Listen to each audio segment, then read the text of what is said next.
Bom dia, boa tarde, boa noite, oitavo ano, tudo bem com vocês, pessoal? Espero que sim, professor David aqui. Iniciamos mais uma aula de português, onde hoje nós vamos falar sobre a produção de textos, tá bom? Continuando nosso conteúdo da semana passada, que falamos sobre o conto, respondemos algumas questões, passei também para vocês umas questões que deveriam ser respondidas em casa, tá bom? Vou responder aqui com vocês no vídeo para que vocês possam efetuar a correção em casa. Foi uma pergunta, um quesito muito simples, onde vocês precisariam mudar o tipo de narrador. Bom, vocês precisariam colocar o narrador personagem, aquele que de fato participou da ação, tá bom? Então, com a aula de hoje é de produção textual, continuando o assunto da semana passada, eu já gostaria de solicitar que todos vocês, se possível, pegassem seus livros, o livro grosso, o livro de produção textual, pois vamos começar a utilizar, tá bom? Enquanto vocês pegam os livros, eu vou colocar o cabeçalho da nossa escola aqui, tá bom?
Pronto, pessoal, então vamos realizar a continuação da nossa atividade. Peço que vocês abram o livro de vocês na página 23, onde vamos continuar a partir do quarto quesito, tá bom? Deixa eu compartilhar aqui com vocês o livro, o nosso livro. Vamos lá.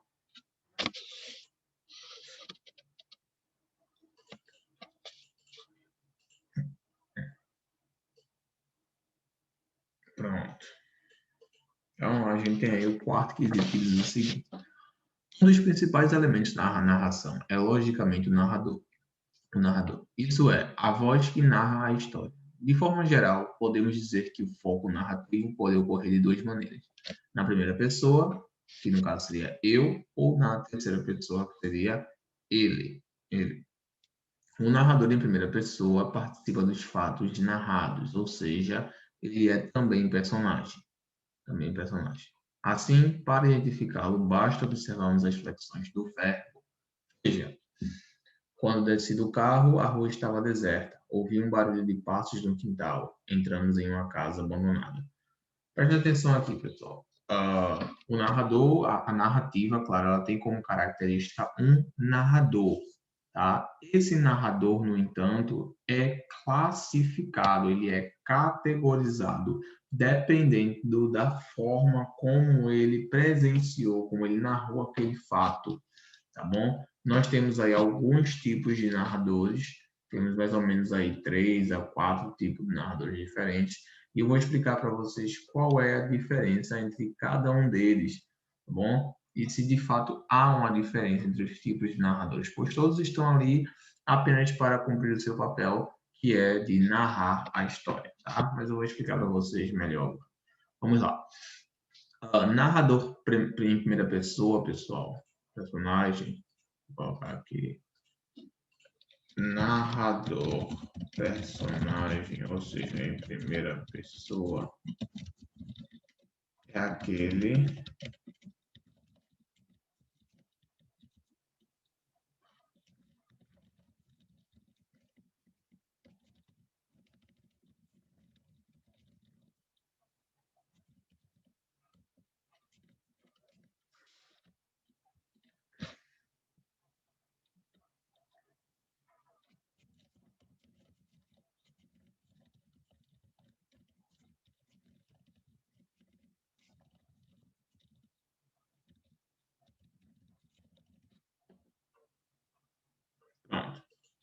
o narrador personagem, pessoal, ele é aquele que foi afetado pela ação, que estava presente lá. O narrador personagem é aquele que presenciou a ação, em que a ação aconteceu com ele, tá bom? A gente chama de narrador personagem. Esse daí, ele vai narrar na primeira pessoa, ou seja, ele vai usar verbos na primeira pessoa, como se ele mesmo estivesse falando o que aconteceu, usando os verbos, tá bom? Por exemplo, analisem essa... Deixa eu colocar de novo aqui. Pronto.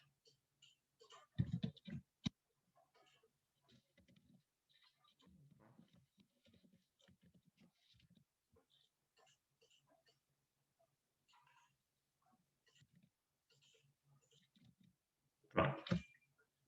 Analisem essa pequena frase aí.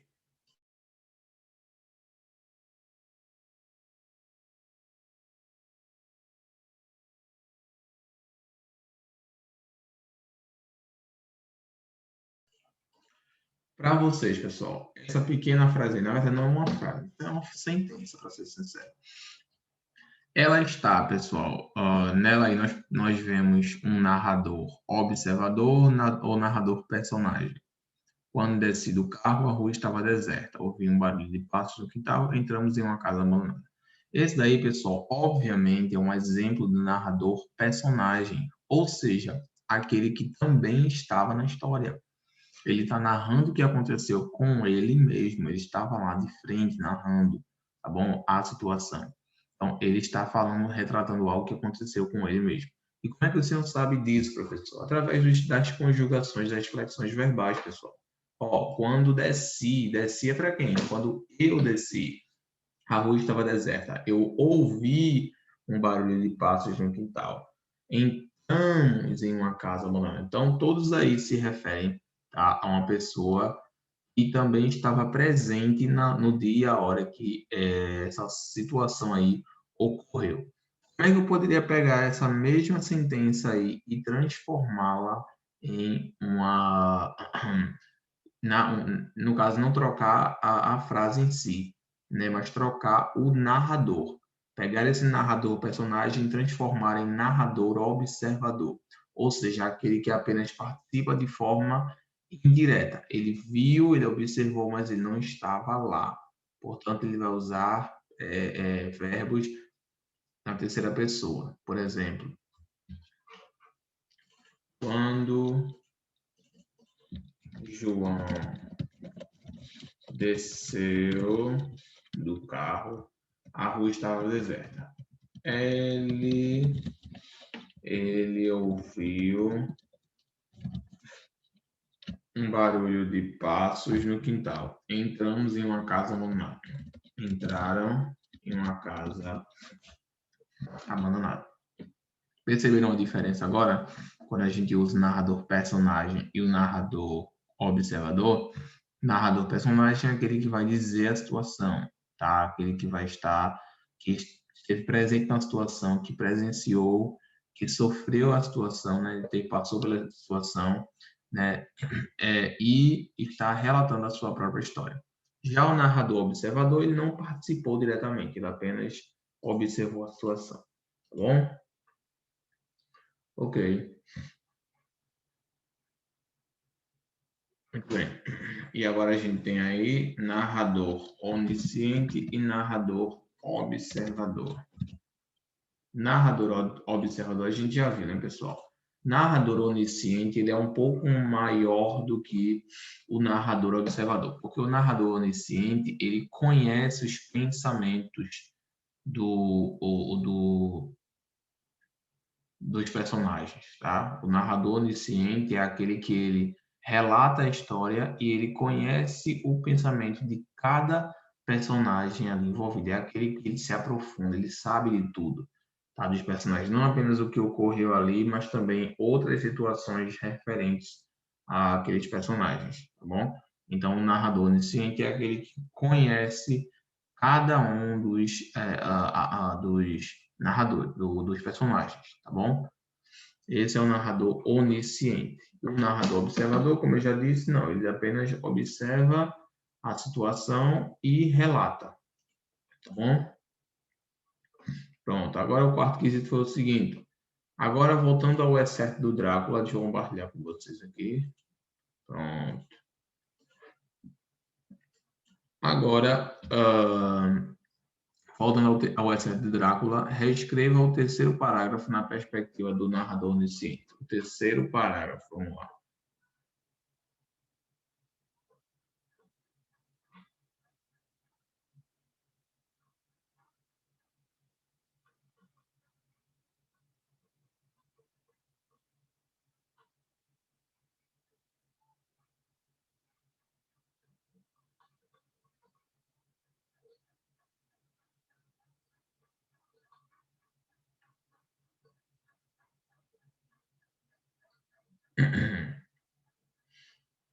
O texto é grande, viu?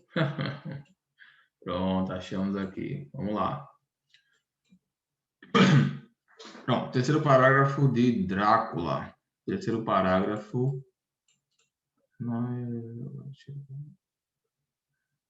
Pronto. O terceiro parágrafo seria esse daqui, tá bom? Esse é o terceiro parágrafo desse certo aqui, que é o Drácula. Quando partimos, a multidão, a porta, que a esta altura era considerável, fez o sinal da cruz e apontou os dedos cruzados em minha direção. Com dificuldade, perguntei a um companheiro de viagem, tá? Então, vamos lá. Como é que a gente vai reformular esse terceiro parágrafo aqui e transformá-lo em um narrador onisciente? Vamos lá. Vamos parar aqui.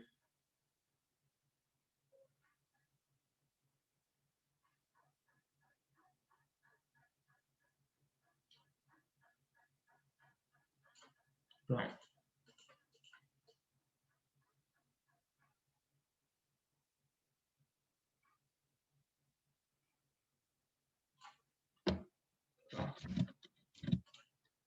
Vamos reescrever esse parágrafo aqui com o narrador onisciente. Então, a gente vai tirar o narrador personagem e colocar o narrador onisciente. Então, a gente já começa a tirar os verbos aqui no pessoal. A gente começa a colocar agora a terceira pessoa. Quando eles partiram, a multidão, a porta que a essa altura, que aquela altura, né?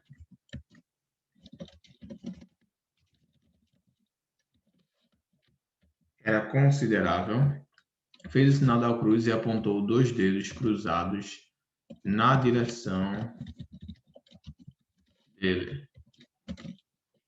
Com dificuldade, ele perguntou a um companheiro de viagem o que significava aquilo. Ele não ia responder, mas percebendo que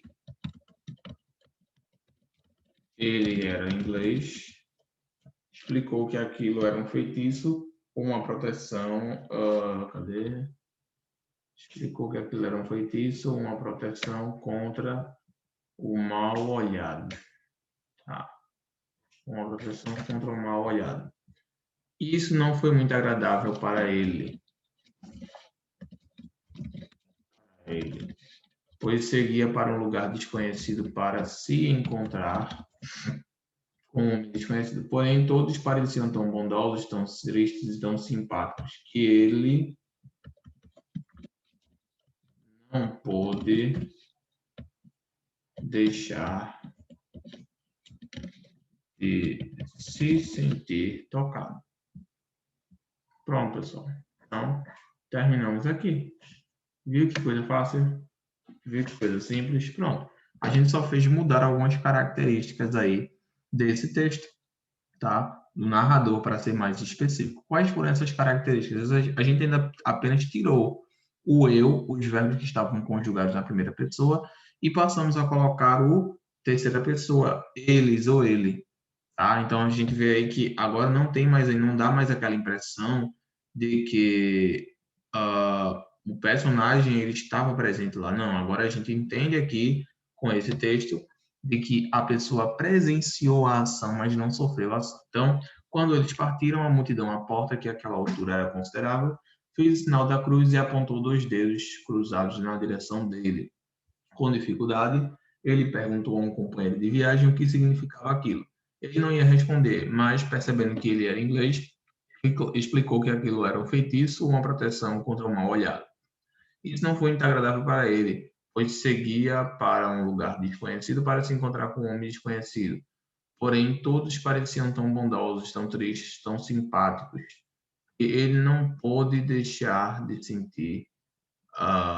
sentir tocado. Beleza? Muito bem, pessoal. Deixa eu colocar isso. Ele não pôde.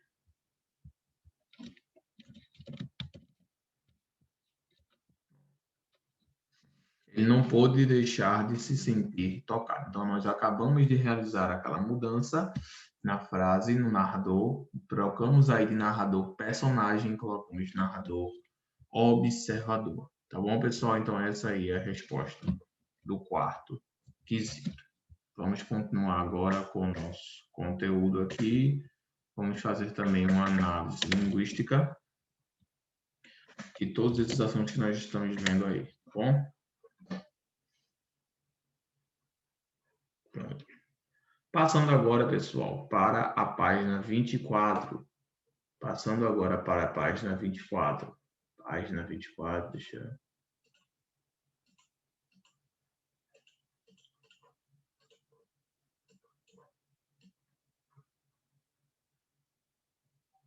Pronto. Página 24, nós temos aí, a partir daí, o quinto quesito, que diz o seguinte: analisando o quinto parágrafo do texto, indique a alternativa em que o trecho reproduzido não contribui para o objetivo do autor de provocar suspense, tá? Ou seja, a alternativa em que o trecho reproduzido não... Beleza. No quinto parágrafo, a gente vai procurar alguma alternativa, alguma frase que não contribua com o suspense da história. Ou seja, a gente vai procurar aquela frase, aquela expressão aqui, que não traz nenhum ar de suspense, que não traga nenhum ar de curiosidade. A gente tem a letra A que diz: mais uma peça febril fazia perecermos voar sobre ela. Eu não consegui entender o porquê dessa pressa. Letra C. O motorista estava claramente determinado a não perder tempo. Letra D. Essa estrada é excelente no verão. A letra correta aí, a resposta correta é a letra D, né, gente? Obviamente. Esta estrada é excelente no verão. Isso não contribui em nada para o suspense da história. Não tem nenhuma contribuição. Tá? Ou seja, não traz nenhum sentimento de suspense, não traz nenhuma cooperação para com esse objetivo, tá? Então, a resposta aí é a letra E. Vamos para o próximo agora.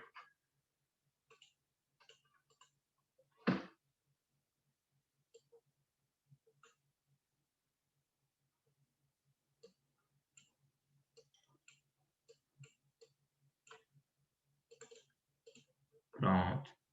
Agora apareceu. Então, vamos lá. Texto. Além do narrador, outro elemento fundamental para os textos narrativos em geral é o conflito ou tensão. Ou seja, um problema que, além de incomodar imensamente o personagem principal e o leitor, motiva a leitura do texto. Ao longo da narrativa, o conflito aumenta gradativamente até atingir o limite da tensão. Chamamos esse momento extremo de clímax ou nó. Após o clímax, a narrativa normalmente prossegue em direção ao desfecho ou deslance, isto é, a resolução do conflito. Pensando nisso, responda as questões a seguir. E a gente tem a letra A. Qual é o conflito vivenciado pelo personagem principal deste trecho? Do Drácula.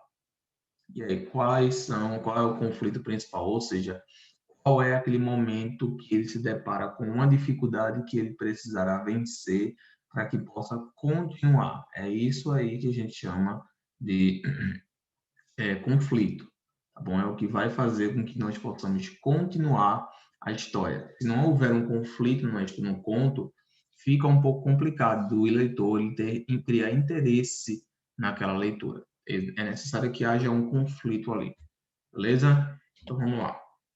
Qual é o conflito vivenciado pelo personagem Drácula? O conflito dele, no caso, que tornava ele mais difícil, a vida dele mais difícil, eram os presságios, né, e os temores. que antecediam o seu encontro com o Conde Drácula. Então, esse era o conflito principal de Drácula. Era quando ele tinha esses presságios, esses pensamentos, esses temores, né, que estavam sobrevindo a ele antes do seu encontro com o Conde Drácula. Quem leu vai saber responder essa pergunta facilmente. Vamos lá agora, letra B. Em que momento da narração ocorre o clímax? Em que momento da narração ocorre o clímax? Ou seja, aquela parte mais importante de onde vem os conflitos, as resoluções e etc. Em que momento dessa narração ocorre esse clímax aí? Esse clímax, pessoal, ele termina no último parágrafo, porque o trecho ele encerra no momento em que o protagonista se encontrará, no caso, né, com o conde. Então, o clímax, como eu já falei, é aquela parte mais importante, tá bom? Do conto. Não mais importante, até porque existem, eu posso dizer assim, cada característica é importante, mas quando a gente diz assim, é importante, a gente quer dizer que ele é bastante usado, tem uma relevância muito grande. Então, o clímax do gênero, tá bom, desse texto aí, é justamente quando acontece aquela revelação, né? No último parágrafo, o trecho, ele encerra no momento em que o protagonista, que é o Drácula, ele se encontrará com o conde. É aí que surge a maior parte a parte mais importante, eu posso dizer assim, do conto, né? Que é o clímax, é onde a gente chega naquela conclusão ali e a gente consegue tirar alguma coisa, algum proveito daquela leitura, né? Especialmente se for um conto de suspense, né? Para a gente tirar vantagem de um conto de suspense, a gente precisa ter bastante suspense, né? Se não tiver suspense, então não vale nem a pena, né? Então, é nesse momento aí que ocorre esse clímax, é quando ele se prepara aí, ele encerra esse momento e para se encontrar com o conde. Muito bem. Vamos agora para o sétimo quesito. Como vimos no trecho lido, todo suspense é criado com o intuito de despertar no leitor a expectativa para o momento em que o protagonista finalmente encontrará o Conde Drácula. No entanto, o texto encerra antes desse momento. De posse dessas informações, escreva em seu caderno um pequeno parágrafo que narre como se deu esse momento. Essa resposta aí é pessoal. Vocês podem mandar para mim no ClassApp, no caderno de vocês, para que eu possa realizar a correção, tá bom? Mas essa daí, no caso, ela é uma resposta pessoal, tá bom? Muito bem, very good. Às vezes dá vontade de falar inglês, né, gente? Aqui a escola é bilíngue. A gente tem que ser inglês em todo canto. Vamos lá. Oitavo quesito. Deixa eu colocar aqui para vocês. Pronto. Oitavo quesito, pessoal, diz assim. A seguir, reproduzimos parte do enredo desse trecho do Drácula a partir das ações utilizadas pelo autor para construir o suspense. Observe atentamente a sequência procurando preencher as lacunas.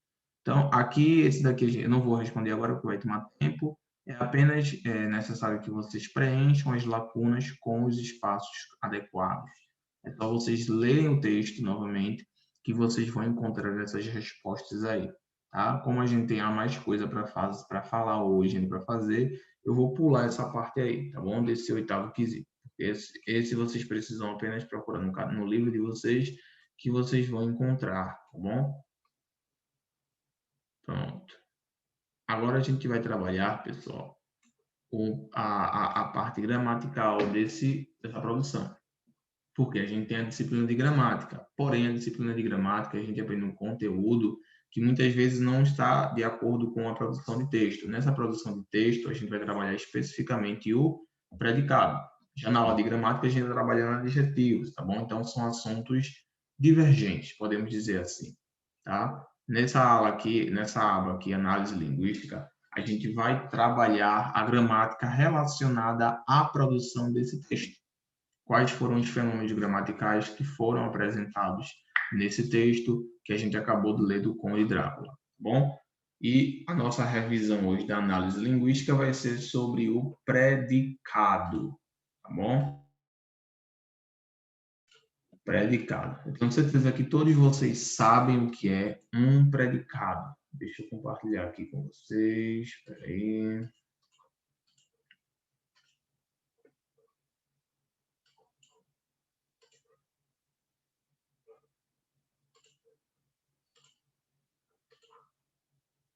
Pronto. Eu sei que todos vocês sabem o que é um predicado, até porque a gente já estudou isso daí. Ele mesmo está dizendo que é apenas uma revisão. É uma revisão daquilo que a gente já viu, daquilo que já foi visto em sala de aula, tá bom? Então, vamos lá. O que é o predicado, professor? O predicado, pessoal, é justamente o sujeito e o verbo, tá bom? Perdão, é o verbo e aquilo que acompanha o verbo. Confundi aqui com oração, ó. Estava dando oração no nono ano e confundi, perdão, gente. Predicado, pessoal, é o verbo junto com os seus complementos. Deixa eu colocar aqui para vocês. Predicado,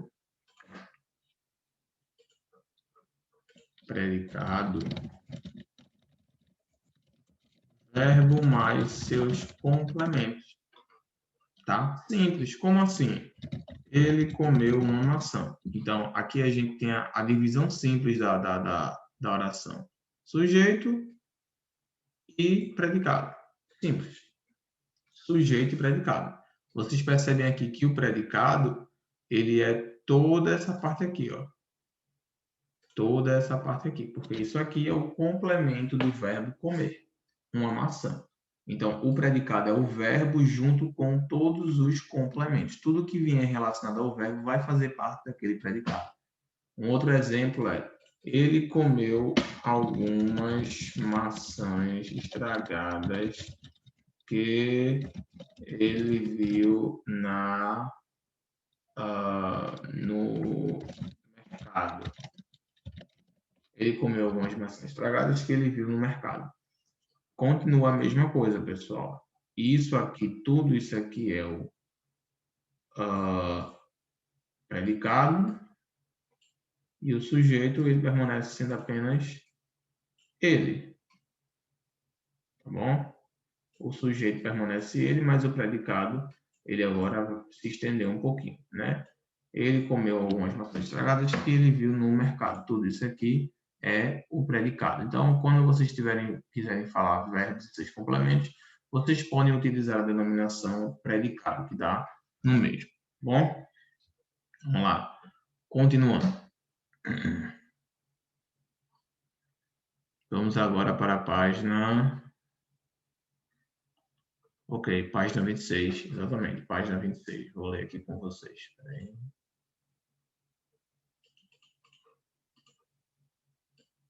Pronto, muito bem. Não precisamos responder isso aqui agora. Isso aqui a gente deixa para responder depois, em uma outra ocasião, tá bom? Mas vamos focar aqui um pouco mais agora na questão da análise linguística, tá bom? Leiam comigo aí. Na construção dos nossos enunciados, segue uma série de princípios.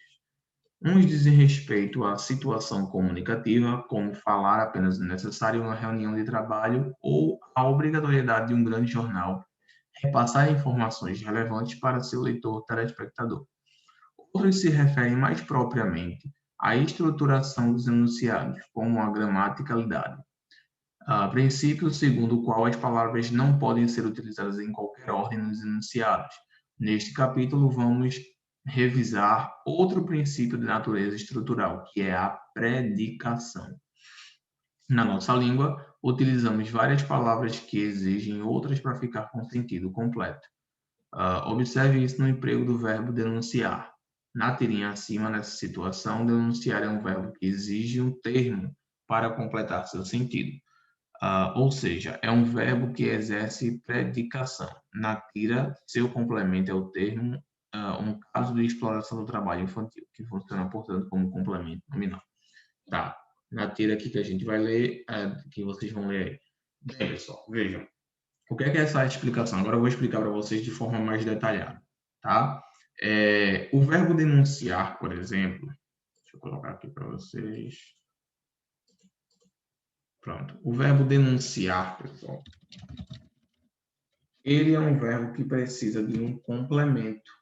O que seria um complemento? Se eu chegar e eu falar assim, eu vou denunciar. Sim, denunciar o quê?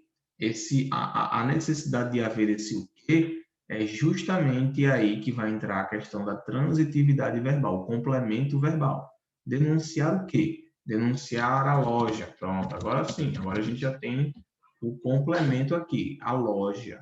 Agora a gente já pode dormir mais sossegado, né? Então, isso aqui é o que a gente chama de verbo transitivo, tá? E isso aqui também tem a ver com a questão do predicado, tá bom? É a questão da transitividade verbal, que a gente já estudou isso também, viu? A gente já estudou verbo transitivo, verbo intransitivo, verbo de ligação, a gente já estudou tudo isso aí, viu? No ano passado, tá? Então, tudo isso aqui, pessoal, faz parte do predicado. Ó. Tudo que tiver ligado ao verbo faz parte do predicado. Então, eu posso colocar aqui, ó, vamos dizer, João vai denunciar a loja que estava ajudando as pessoas a conseguirem seus bens materiais. Pronto. João vai denunciar a loja que estava ajudando. Pronto. Gente, aqui a gente tem, ó, sujeito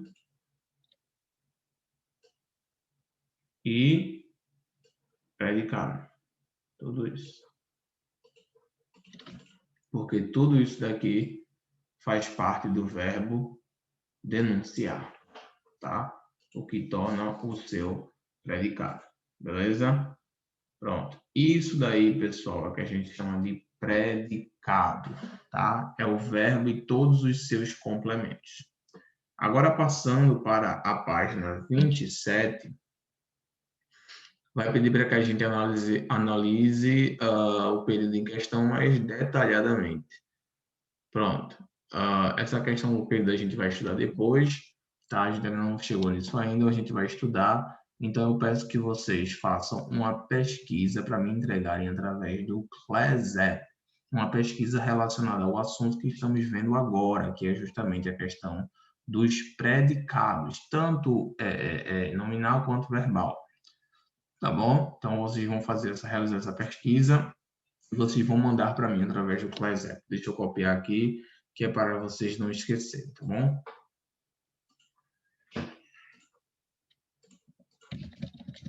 Realizar pesquisa sobre predicado verbal e nominal.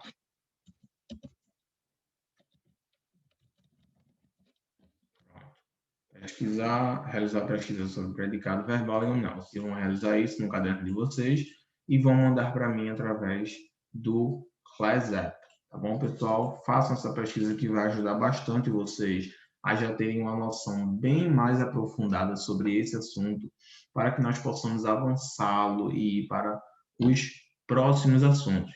Tá bom, pessoal? Não é um assunto difícil, como vocês viram, é fácil, mas requer aí que vocês tenham dedicação às aulas para que vocês possam entender, tá bom? Então, vamos ficar por aqui, tá, gente? Qualquer dúvida que vocês tiverem, qualquer pergunta, questionamento, vocês podem falar no Class App, que eu estou à disposição de vocês, tá bom?